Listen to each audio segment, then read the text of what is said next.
G'day there guys, Connor here again, just got back from feeding Marquis, and we're back with some more stories from Reddit. As always, if you enjoy these videos, be sure to hit like and subscribe and all that stuff, and let's get straight into it. Okie dokie, this next one's from Am I the A-hole? It was written by user Relationship Firm, and it's titled, Am I the a-hole for getting my friend's girlfriend arrested after she got drunk and broke things in our house? Hi guys, this is a bit of a long story, so for some background, a few months ago, my best friend Mark, 27, moved his girlfriend Heather, 25, in with us. My wife Cindy, 27, and I, 26, were okay with this. Mark and I have been friends since elementary school. Right before Heather moved in, she got herself pretty drunk that ended in a screaming match with her sister and throwing things at Mark.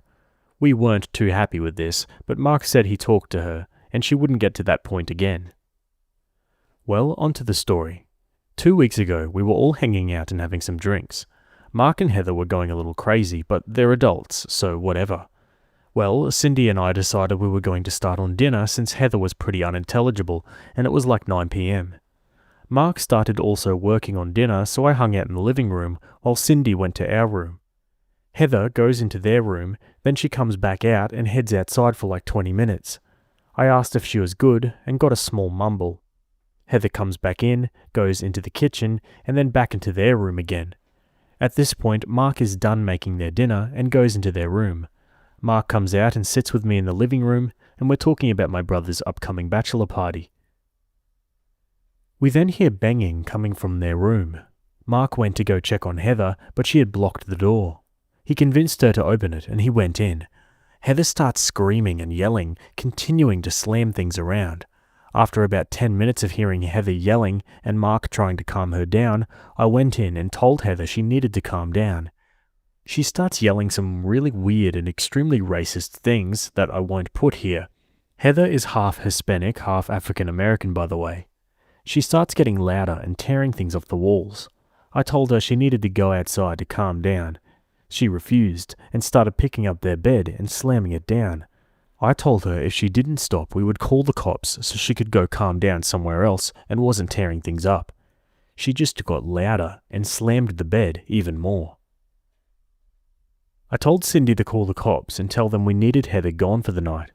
2 cops show up and ask the 3 of us to step outside while they try and talk to Heather, who just continues yelling. Then it gets a little quiet, and I can see through our screen door, I see Heather try punching one of the cops. 5 minutes later, 7 more cops show up. They all run inside and we can hear Heather screaming and yelling still. 10 minutes later, they bring her outside in one of those cop bodysuit things they use when someone's struggling and won't stop. They put her in one of the cars and are standing talking to each other. We can hear them saying that she got combative, threw stuff which hit a cop and tried hitting one of them. They cart her off and tell us themselves she's being arrested and ask if we want to press charges. Since she didn't do anything to us, we said no. The cops left, and we cleaned up the mess in the living room, and then hung out with Mark to make sure he was okay. Gee, sounds like Heather's got a drinking or anger problem, maybe even both. Let's go to the comments. Yes, you're the a-hole for not pressing charges. Without that, Mark is going to think it's okay to have her back in your house. Even if you tell him no, he may have her around when you're not home. Mark may be your friend, but Heather is not, and who cares about Mark's feelings about your property? Is Mark going to pay for the damages his hopefully ex-girlfriend incurred? Without pressing charges, you'll have to sue her for damages, and a judge is going to ask why you didn't press charges. She'll certainly get jail time for trying to assault an officer and resisting arrest, but pressing charges would add to her jail time and having to compensate you for damages, and would teach her a hard lesson she needs to learn. And Mark needs a new girlfriend. He's the a-hole for asking if she could move in knowing her history of violence. Opie replies, Before the cops left, all we had noticed was the papers all over the living room and her stuff she had trashed in their room. So no, we didn't feel like pressing charges over some papers and her own stuff that got messed up. Did you at least have her trespassed so she can't come back? Let her in with a cop standing by so she can get her stuff, then have her be gone for good. If her boyfriend doesn't like it, he can go too. She had a no-contact order placed against her by the DA, and when she comes to get her stuff, an officer will be there at the same time. Cindy got the number of the DA, so we can request that. I think you should let Mark know that she has an anger issue when she drinks, and if this happens again, neither of them will be living there. He needs to realize that she needs help. If he says anything but I agree, you might need to rethink Mark living with you. I have a feeling she'll be back and will create more of a problem. He replies, I tried talking to him after he decided he was going to stay. He has past trauma from an ex-stepdad doing the same thing to his mum, but apparently Mark isn't ready to listen. I can't force him, so I have to just step back and watch him crash and burn while she steers. Any chances that Mark might be insane too? Is he going to break up with Heather? He says he's insane too. He's moving out with her. Why would you allow this toxic crap in your life? Like, WTF is this? The 90s show Cops? Get those people out of your house and out of your life. Your friend let his girlfriend move in. Did you discuss it all first? How is he dating someone so volatile? Or is this all super normal in your neck of the woods? He replies, obviously I don't allow it since the cops were called and she's been banned from my house. It was discussed first, and he promised he'd talk to her and that she would watch her drinking and make sure she acted right. I believed him, which was a mistake. And in response to a downvoted commenter on drinking heavily and not being smart on how much to drink, who said regularly drinking heavily? We're adults who are allowed to have an occasional drink. My wife and I had maybe 4 drinks between us. Touch grass for Christ's sake, and maybe you'll go the F up. If you think that's heavy drinking, then maybe you have a drinking problem and should reevaluate your life. Okay, an update. The same day, 3 hours later. That blew up faster than I thought. For context, no, we didn't press charges because she only broke her own stuff and made a bit of a mess. Pressing charges was just something we didn't feel like dealing with for her for breaking her own crap. I also messed up the timeline. This happened 2 weeks ago. We've had a lot going on, sorry. Update. Heather was released the next day with a preliminary hearing set for last Thursday. We obviously spent so much time talking about what had happened. Mark said he was going to break up with Heather and spent that whole first week saying that. Then, last week, he said he isn't going to break up with her. I told him that's his choice, albeit a stupid one, but she's not allowed back at the house at all, and he said he understood. 2 days before the preliminary hearing, Cindy and Mark are subpoenaed to court. Sadly, I wasn't, so this part is second-hand from Cindy. Cindy told me that because it's a felony, the judge is passing the case on to the district court from magistrate. I guess the DA went up to Sydney and Mark and said they could offer Heather a plea deal where she would basically be on probation with mandated therapy and mandated AA. Now, whether the district judge accepts that is anyone's guess.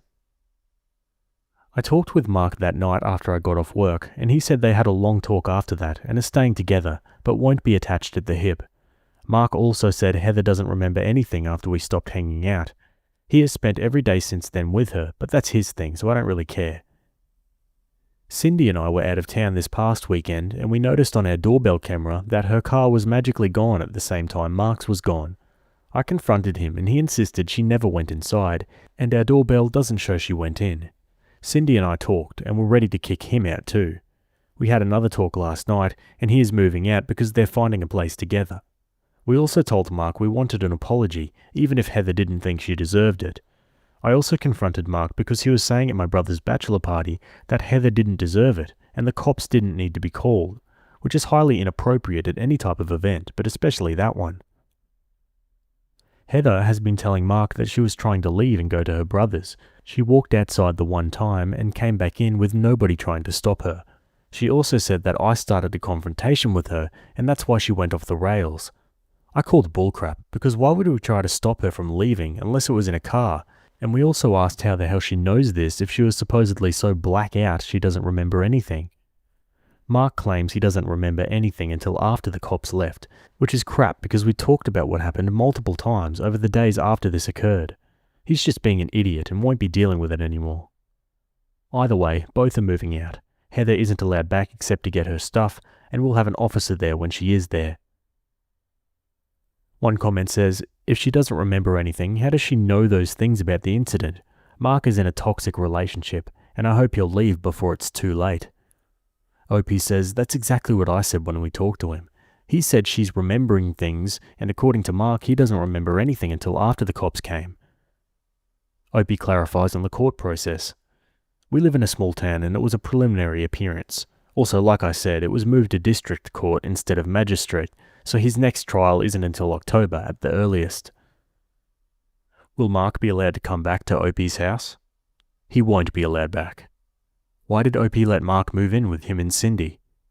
Because we rent. Mark and I were renting before I met Cindy. Cindy and I are about to move out of state, so we didn't see a reason to not keep renting together to save money. Thank you for the update. I'm sorry for all the felonious behaviour. And a new update, a bit more than 1.5 months later. So, it's been a while. Not a lot of exciting stuff has happened. Mark officially moved out like a month and a half ago. I haven't and won't talk to him since then. Heather had her plea something or other, I don't remember what it's called. She refused to plea, which I've been told is called standing mute. The courts put her in as not guilty then, and she has her trial in November. My aunt is a lawyer and can see all sorts of stuff on this, and because Mark was a loudmouth and family members could hear him at a bachelor party, word got back to my aunt. She looked stuff up and has been idiot explaining it to me. Apparently the no contact order is still in place, but it's Mark's choice to remain in contact and live with her. The actual trial is sometime in November. I also just found out that Heather put in a request to move to a different state. They're moving in with Mark's crazy mother, and according to the paperwork, they're engaged now. It was approved as long as she comes back for everything court-related and remains in contact with her lawyer. So yeah, mini update for you all. Might be a bigger one after the trial since Cindy and I are both witnesses and will be subpoenaed for that. I'll keep an eye out. Some final comments. Next up, getting pregnant will keep me out of jail. Mark, I can fix her. Heather, baby, it's you and me against the world. OP, I have a lawyer aunt and I'm deeply disappointed they didn't subpoena me. Mark doesn't realise this, but he's just at the beginning of his downhill ride, and bottom is going to hit hard. Yeah, hard to disagree with that. Anyway guys, as always, I'd love to hear your thoughts. Let me know in the comments. Otherwise, that's it for that story, and we'll move on to the next one. Okay, same subreddit. This one was written by user EmptyTier2534, and it's titled, Am I the a-hole for not giving my ex a second chance after the humiliating breakup? I don't know how to start this, but bear with me because it's long. I, 21 female, was dating James, 23, for 3 years. I want to start that I am a shy and super quiet person to be with. Even with him, I always had a hard time to talk and speak about my days or whatever was happening in my life without getting nervous speaking about it. James, on the other hand, is a social butterfly. He's talkative, has a large group of friends, and can even make conversations in seconds with people he knows on the streets. Long story short, he will usually drag me to his friends' parties or social hangouts so I could be with friends and with his friends, but it never worked out. Most of his friends will not let me speak or talk without getting boring and just shoving me to the side. I'd brought this up to James, but he brushed it off as, they're just not patient like that, or they don't mean to be rude, but I personally don't see it like that. So I'm not like a toxic girlfriend or anything. I never looked at his phone to check if he's cheating or anything, but I was so insecure how a lot of his girlfriends would hit on him in front of me without any reason whatsoever. The day of the breakup happened on a party of his friends, and again, I tried my best to socialize with his friends, but there was no use.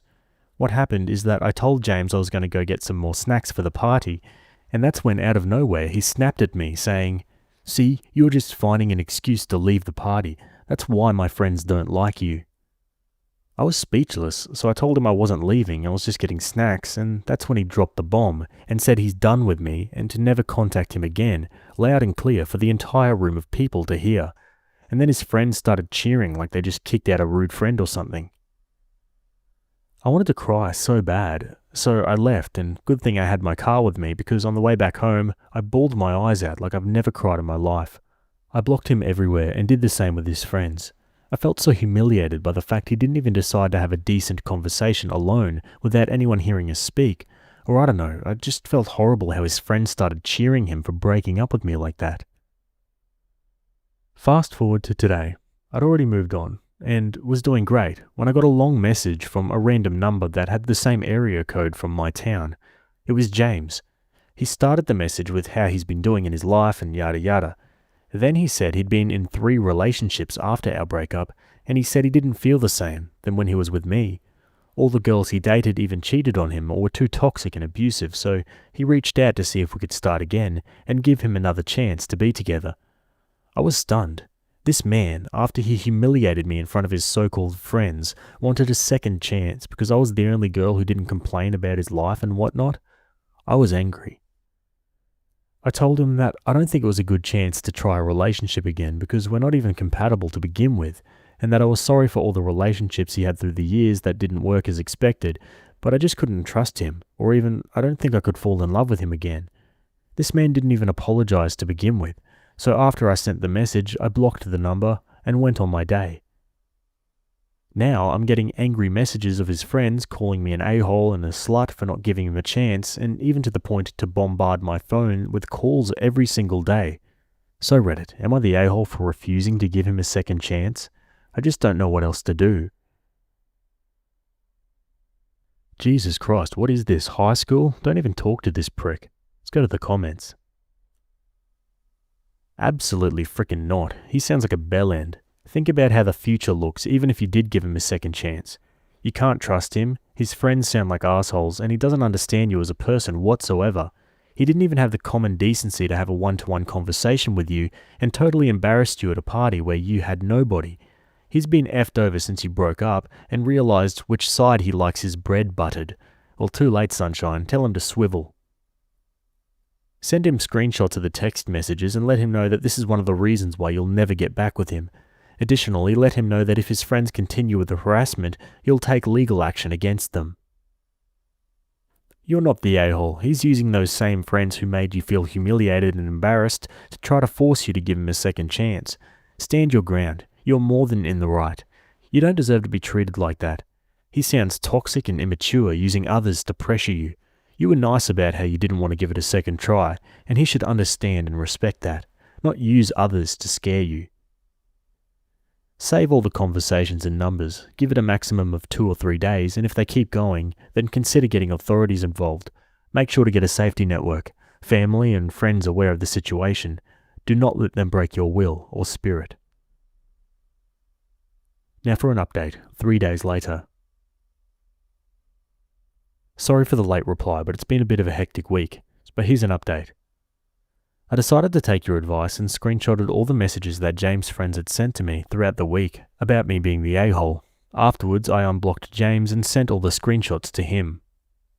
You won't believe it, but this man finally decided to believe me and apologized about his friend's behavior and how he didn't want this to go as far as it got. I've told him that this is one of the many reasons of why I can't give him another chance, because of the behavior of his friends. Well, unbelievable behavior, and it just throws me off how I'm the youngest of the group who knows how to act like an adult. I also dropped the bomb on him that I'm seeing someone, just talking stage, nothing serious just yet, and that it's taking their sweet time to know me as a person, and that's why I won't let him have another chance because I'm not going for old scraps. He apologized again and also said he just wanted to keep in contact with me because he thinks he owes it to me for all the trouble he caused. I don't know what he meant by that. By the time I wanted to finish the conversation, he told me that during our time together, he had cheated with one of his girlfriends. So that also explains why he broke up with me that time, because he was sneaking around this stupid blonde sorority girl because she was better than me. Something like that. I saw it coming, not gonna lie, but for some reason, it did hurt now, even though it's been a while. He said he wanted some closure, and telling me this was the end of it. I blocked him again, lol, and now my phone is finally back to being silent since I stopped getting calls and messages. Even his mum texted me saying sorry for her son's behaviour, so that's that. I want to appreciate those who convinced me not to give him another chance. I'm too much of a people pleaser and I just couldn't handle the stress that I was in the wrong. Thank you to all of you. And some final comments. Good for you. You stood up for yourself and let him know he's basically scum.